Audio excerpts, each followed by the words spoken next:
Dans cette vidéo, j'aurai le plaisir de vous aider à comprendre l'utilité des fonctions lambda, les fonctions map, les fonctions filter et reduce. Alors pourquoi est-ce que cette vidéo elle est importante ou pourquoi est-ce que vous devez suivre cette vidéo? Cette vidéo va vous aider à savoir comment est-ce que vous pouvez optimiser votre code en se basant sur des fonctions qui vont vous simplifier la vie. C'est-à-dire, au lieu d'utiliser plusieurs lignes de code, ces fonctions qui sont devant vous, les quatre fonctions, vont vous aider à simplifier le nombre de lignes de code que vous allez écrire et d'optimiser le code, d'aller de façon rapide. Alors, on va procéder, on ne va pas perdre le temps. Je vais d'abord commencer par la définition de ce qu'on appelle par une fonction lambda.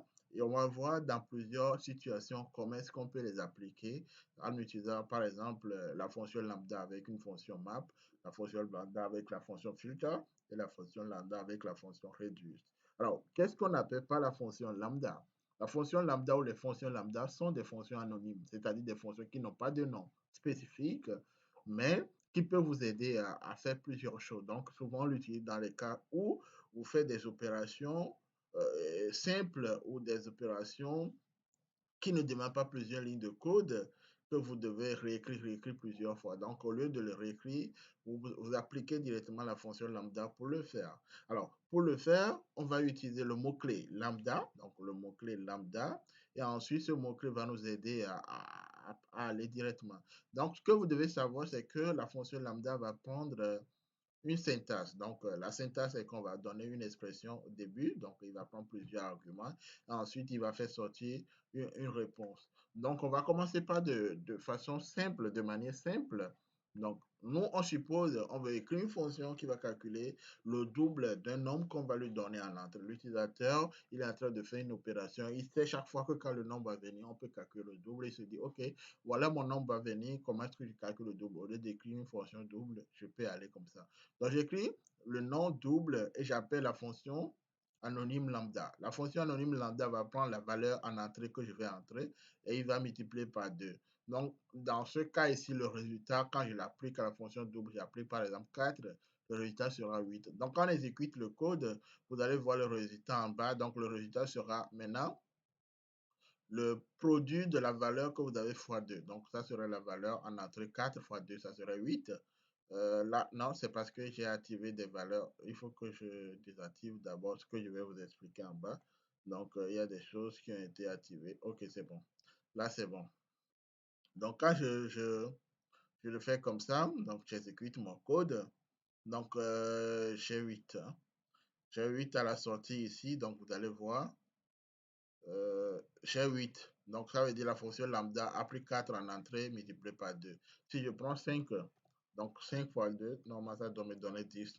Donc, on a utilisé la fonction lambda, on lui a donné une valeur en entrée, donc la valeur qui est ici, il va le multiplier par 2. Et il va nous donner le résultat. Donc, voilà de façon simple, au lieu d'aller de façon en écrire la fonction multiplication, là, on a fait comme ça. Là, je quitte là-bas, je me dis, OK, je vais procéder par l'écriture d'une autre fonction lambda qui va, donc comme j'ai écrit 8, je vais écrire la valeur qui permet d'avoir 8 à la fin. Ici, je vais faire l'addition de deux valeurs. Hein. Je vais vous montrer qu'on peut additionner plusieurs valeurs. Ce n'est pas que deux valeurs qu'on peut additionner. Donc, j'écris le nom add pour permettre de comprendre. J'écris ma fonction lambda, la fonction anonyme qui va prendre deux valeurs en entrée, donc la valeur A et B. Donc, en sortie, je vais avoir leur addition. Donc, c'est normal, j'écris A plus B. Donc, ça veut dire que maintenant, si j'appelle cette fonction, je vais lui donner deux valeurs. Donc, les deux valeurs que je vais lui donner, add, maintenant, je lui donne la valeur 3 et 5. Donc, à la sortie, ça va me donner 8. Donc, quand on exécute le code, normalement, on doit avoir 8. On doit avoir 8. Quand j'exécute le code, ça fait 3 plus 5, ça fait 8. Là, on se dit, OK, supposons que je veux faire l'addition de deux valeurs, trois valeurs et n'importe quelle valeur, comment je fais? Si je fais l'addition de trois valeurs, j'appelle la troisième valeur, par exemple, C. Il suffit d'ajouter C ici. Donc, j'ajoute C. Donc, plus C. Et ici, la valeur que je vais ajouter, je suppose que c'est 10. Hein. Donc, j'ai 3 plus 5, ça fait 8, plus 10, ça fait 18. Donc, quand je fais comme ça, le résultat doit être 18. Donc, on va essayer juste ça. Vous allez voir on a la possibilité de faire l'addition de plusieurs valeurs, pas que deux. Donc, au lieu d'écrire def a, appeler le nom, donc on ne le fait pas comme ça. Donc, on a le résultat 18 ici. Donc, c'est bien. Juste un exemple, donc je vais juste supprimer pour garder le contexte que j'ai devant vous. Donc, moi, j'avais écrit addition de deux valeurs, deux nombres, donc c'est ça. Donc, on suppose qu'on sait maintenant comment on peut utiliser les fonctions simples. Donc, toute opération quelconque que vous pouvez faire, multiplication, division, addition ou modulo, vous pouvez utiliser les fonctions lambda de façon simple sur une seule ligne de code, on va le faire. Donc, on va voir maintenant de façon un peu compliqué, hein, pas trop compliqué, un peu seulement. On va voir comment est-ce qu'on va utiliser une liste de tuples. Donc, une liste de tuples, les tuples, c'est les valeurs qui sont en parenthèse. Donc, les deux valeurs qui sont en parenthèse. Donc, on a un élément, son numéro, un élément, son numéro, un élément, son numéro. On a l'accolade ici qui représente la liste. Notre objectif maintenant, c'est d'arranger. Donc, c'est de mettre d'ordre croissant, dans l'ordre croissant, les éléments de la liste, en prenant le deuxième élément. Donc, pourquoi le deuxième élément? Je vous explique parce que le deuxième élément, c'est des numéros, des entiers qu'on peut facilement arranger. Donc, pour arranger, on va procéder par le mot-clé shortcut qu'on utilise sur les listes souvent quand on est en Python pour pouvoir arranger les valeurs d'une liste dans l'ordre croissant. Donc ici, on va appliquer la fonction lambda. On va l'appliquer, donc on va l'appliquer sur le data, donc la liste data. Donc on va appliquer lambda qui va prendre chaque tuple ici.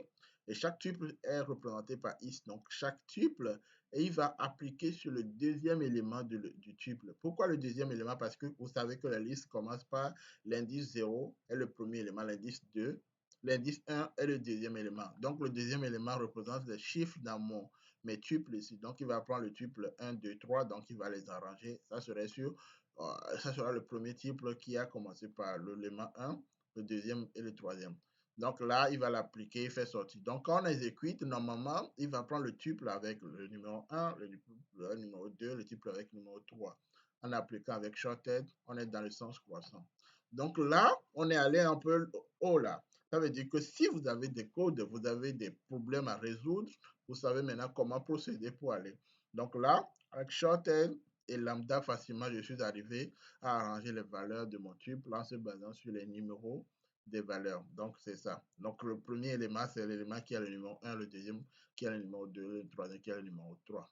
Donc, je pense que ça pourra vous aider dans la rédaction de vos codes. Maintenant, on va aller loin. Donc là, je veux faire un tri. Donc, je vais faire un tri d'une liste. Donc, le tri, ça veut dire que je veux récupérer que les valeurs paires d'une liste. Au lieu d'écrire la boucle for pour faire ça ou d'écrire une fonction longue, je vais utiliser deux fonctions spécifiques. Donc, la fonction filter et la fonction lambda. La fonction lambda va nous servir en fait à faire comme les opérations comme on a fait en haut. Hein. Donc, on va prendre la liste. Donc, la fonction lambda ici va prendre tous les éléments de la liste qui est là. Donc, il va prendre chaque is représente en fait un élément. Donc, il va prendre pour chaque is, il va vérifier si le nombre est pair. Donc, le is modulo 2 égale à 0, ça veut dire que le nombre divisé par 2 égale à 0. Ça veut dire que le nombre est multiplié par 2 ou divisé par 2. Donc, c'est un pair, dans une valeur paire plutôt. Donc, il vérifie si la valeur paire. Donc, lambda ici nous servira seulement à vérifier si la valeur paire. Le filter va nous dire, OK, si la valeur paire, maintenant, je vais récupérer toutes les valeurs paires. La fonction filter, c'est son option, ça. Il va nous permettre de récupérer les valeurs paires. Et la fonction list ici, de Python, lui va récupérer les valeurs paires que nous voulons trier et il va les mettre dans une liste. Donc, voilà ce qui est ici. Donc, quand on exécute, on va voir, il va prendre les valeurs qui sont paires donc 2, 4, 6 et 8. Maintenant, moi, je vais essayer de vous montrer qu'on peut trier les valeurs qui sont divisées par 3. Par exemple, je vais faire is modulo 3 égale à 0. On va juste le faire en tas. Vous avez 2, 4, 6 et 8. Donc, ça veut dire qu'on est arrivé à trier les valeurs paires. Je fais comme ça. Is modulo, donc ça veut dire que je cherche les valeurs qui sont multiples par 3. Modulo 3 égale à 0, donc je dois avoir normalement 3, 6 et 9, seulement 3 valeurs qui sont divisées par 3 ici, ou multiples par 3.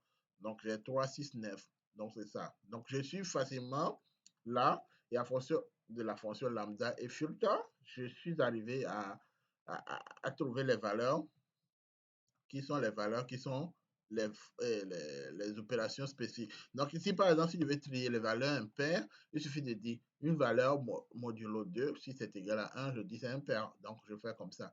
Donc vous avez déjà en tête comment est-ce que vous pouvez procéder Si on vous demande de trier les valeurs paires, les valeurs impaires, les valeurs qui sont divisibles par un nombre quelconque, 2, 3, vous savez comment procéder. Vous faites le modulo si c'est égal à 2, égal à 0 plutôt, ça veut dire que c'est divisé par le nombre auquel on a fait le modulo. Si c'est égal à 1, ça veut dire que c'est pas un modulo. Donc ici, les valeurs impaires, donc on va prendre 1, 3, 5, 7 et 9. Donc voilà de façon simple comment on procède. Moi, je vais revenir par ici parce que j'ai dit au début que je vais tirer les valeurs paires et pour que ça soit en accord avec ce que j'ai mis en commentaire au titre, tout le monde puisse le comprendre. On va aller loin. Là, je vais faire une opération en utilisant maintenant la fonction lambda et la fonction map. Et le résultat, on va le mettre dans une liste, comme je vous ai expliqué en haut. La liste ici nous sert seulement à créer une liste et mettre les valeurs du résultat. Donc ici, la fonction map ici, c'est une fonction qui permet d'appliquer une opération. L'opération que vous faites ici sur plusieurs valeurs, donc sur chaque élément. Donc ici, je prends d'abord l'opération que je vais faire, c'est que je vais prends les valeurs de la liste et je vais calculer le carré. Donc, pour chaque élément, je prends l'élément, je le multiplie, je fais le carré. Donc, c'est le carré. C'est comme ça qu'on calcule le carré des valeurs. Donc, pour chaque élément, donc ça veut dire que pour mes valeurs de la liste, chaque élément de la liste, je vais appliquer le carré. Donc, je vais calculer le carré. Le map va me permettre de parcourir chaque élément et d'appliquer l'opération que je veux faire ici. Donc, ici, je peux faire l'addition aussi. Hein. Donc, si je fais plus ici, ça veut dire que ça va faire euh, l'addition. Donc, l'addition par 2. Donc, par x plus 2 pour chaque élément. Ici, moi, je fais multiplier par 2. Donc, ça, l'opération sera dans une liste. Donc, quand je le fais comme ça, on le fait comme ça, on va voir ce que ça va donner. Normalement, ça sera 1 au carré, ça fait 1, 2 au carré, ça fait 4, 3 au carré, ça fait 9, 4 au carré, 16 et 5 au carré, ça fait 25. Donc, vous avez 1 au carré, 2 au carré, 3 au carré, 4 au carré et 5 au carré. Donc voilà de façon simple l'opération que nous avons appliquée. L'opération que nous voulons faire, c'est cette opération. Donc pour chaque valeur prise, on va multiplier. Donc on va faire le carré. Donc les valeurs, on les prend dans une liste. C'est pour ça qu'on a pris la liste à la deuxième partie. Donc on affiche le résultat ici. Donc voilà comment on utilise la fonction map. Maintenant, on va voir une fonction aussi. Hein. On va voir la fonction lambda là. On peut l'utiliser sur des fonctions un peu complexes. Je ne sais pas si vous connaissez les palindromes. Donc, les palindromes, c'est en fait c'est des mots qui peuvent se tourner des deux côtés. Ça veut dire que si on le lit du premier élément au dernier élément, on va avoir le même sens et du dernier élément au premier élément, on va avoir le même sens. Donc ici, notre objectif, c'est de vérifier si le mot qu'on va entrer, ça va être un palindrome. Un palindrome, ce qu'on va faire, on prend la fonction lambda toujours. La fonction lambda va choisir le mot et on va mettre le mot en minuscule. Donc le A va nous permettre de mettre en minuscule.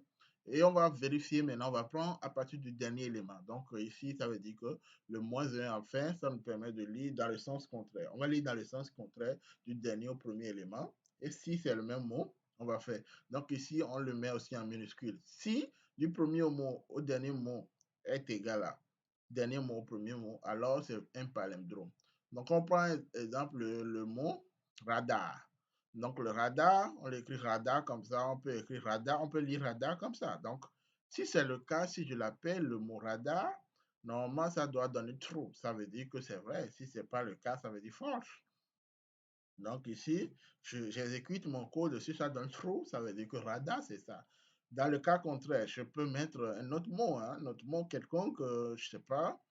On va voir. Hein. Donc j'ai true, ça veut dire que radar, c'est ça. Maintenant, je vais mettre juste Lolo. Je vais mettre Lolo. Lolo, on va vérifier. Hein. Si c'est le cas, ça va être true. Si ce n'est pas le cas, ça va être false. Donc Lolo, ça fait L-O.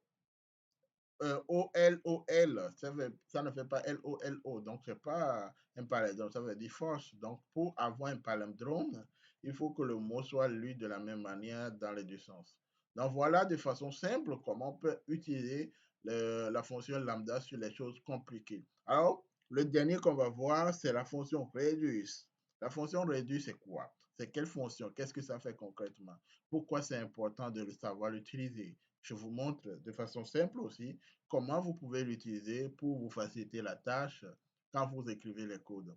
Alors, la fonction reduce, en fait, c'est une fonction qui permet de calculer ou de faire les opérations que nous voulons de manière simple. Je m'en vais vous expliquer pourquoi je dis ça. Ici, notre objectif, c'est de calculer en fait le produit de tous les éléments de la liste. Donc, ça veut dire que je vais faire le premier élément fois le deuxième élément, fois le troisième élément, fois le quatrième élément, fois le cinquième élément. Alors, comment ça se passe? Quand on vous demande de faire le produit de tous les éléments d'une liste, beaucoup vont, pour bien le faire normalement, il faut faire deux boucles. Donc, une boucle qui va parcourir le premier élément, il va prendre le deuxième élément et tout ça. Donc, pour réduire la tâche, la fonction reduce va nous prendre deux éléments en entrée. Ça veut dire que je vais prendre le premier élément fois le deuxième élément, ça va donner une première valeur. Donc, 1 fois 2, ça fait 2. Donc, 2 multiplié par 3 maintenant va donner 6. Donc, 6 va multiplier par 4, ça va donner 24. Et 24 multiplié par 5, ça va donner 120. Donc, ce que je vais faire, la fonction reduce, il va prendre des deux éléments en entier, en entrée plutôt. Il va multiplier. Donc, il va prendre 1, donc il multiplie, ensuite il fait la même chose jusqu'à la fin. Donc, c'est ce que ça fait. On peut le faire sur l'addition aussi. On peut faire l'addition quand on vous demande de faire l'addition des valeurs d'une liste. Vous pouvez faire somme directement sur la liste et vous allez avoir la valeur. Mais si vous voulez optimiser votre code, c'est mieux d'utiliser la fonction reduce et la fonction lambda pour pouvoir appliquer. Là, j'ai fait une multiplication. Si je veux faire une addition, il suffit de changer ceci. Donc, je fais juste plus du temps, l'opérateur. Donc, l'opérateur, donc, il va me faire le premier 1 plus 2, et ça va donner 3, 3 plus, et ça va me donner jusqu'à, je vais avoir 3 plus 3, 6, 6 plus 4, 10, 10, 15. Donc, j'ai 15 ici. Donc, voilà, de façon simple, quand je veux faire la somme de toutes les valeurs d'une liste, pour ne pas faire des erreurs, j'utilise la fonction reduce, j'utilise la fonction lambda, j'appelle deux éléments en entrée et j'applique l'opération que je veux. Les opérations que je veux, je les mets ici, donc sur les valeurs que j'ai appliquées. Donc moi, comme je disais, je vais faire le produit, je reviens, je mets plutôt l'opérateur que je veux. Oh, c'est quoi je fais là? Ok, mon opérateur c'est ça. Donc le produit des choses. Donc en résumé, si je vais vous résumer, vous savez maintenant comment utiliser les fonctions. Donc, la fonction lambda, c'est une fonction anonyme, une fonction qui n'a pas de nom. Ça veut dire que vous pouvez donner le nom que vous voulez. Pour définir la fonction lambda, vous allez mettre des arguments en entrée ou un ou plusieurs arguments et avoir seulement une expression à la fin. Donc, dans le cas où ici, on voulait faire juste le double, on a pris la valeur, donc la valeur sera multipliée par 2. Donc, je mets la valeur que je veux ici en entrée. Ça veut dire que vous pouvez dire is et demander is égale à input, demander à l'utilisateur de saisir la valeur et il va lui calculer le double. Si votre opération doit calculer le double, si vous voulez faire l'addition de 2, 3, plusieurs valeurs, alors vous savez comment le procéder. Vous prenez le nombre de valeurs que vous avez, que vous allez utiliser pour faire l'addition, l'appelez, add ou n'importe quoi que vous voulez, et vous sortez ça. Une fois que vous mettez les valeurs, il nous sort directement le résultat. Là, je vais parcourir, je vais ici parcourir une liste qui est composée de tuples. Je veux en fait arranger ces tuples et les remettre dans une liste. Je veux voir comment ça va se passer. Je vais me baser sur le deuxième élément qui représente en fait les valeurs sur lesquelles on peut appliquer l'opération de, de sens croissant au sens décroissant, c'est-à-dire dans les deux sens. Donc, je l'ai appliqué shorthead qui permet de voir dans le sens croissant, qui va arranger dans le sens croissant. Le lambda va nous permettre de récupérer la valeur et le is1, ici, ça nous permet de récupérer le deuxième élément du tuple. C'est ce qu'on a expliqué. Dans le filtre, ici, on a utilisé un filtre pour récupérer la valeur paire, où on peut récupérer les opérations qu'on veut directement. Donc ici, paire ou un nombre quelconque, on a appliqué, je vous ai expliqué tout à l'heure. Et enfin, on a appliqué la fonction map qui nous a aidé à appliquer une opération. Donc ici, on veut avoir le carré de tous les éléments dans une liste. Donc on définit, donc quand tu prends les carrés de tous les éléments, donc je fais is au carré, donc tu vas prendre la liste et ça applique, on aura le résultat. La fonction, on a vérifié aussi une fonction compliquée à palindrome. Et enfin, on a vu comment on utilise la fonction reduce pour faire une opération qui va nous prendre normalement un temps fou pour le faire avec des boucles impliquées. Je pense que cette vidéo pourra vous aider sur plusieurs choses. N'oubliez pas de les utiliser dans vos codes pour pouvoir les optimiser, pour rendre le code plus joli, plus intéressant.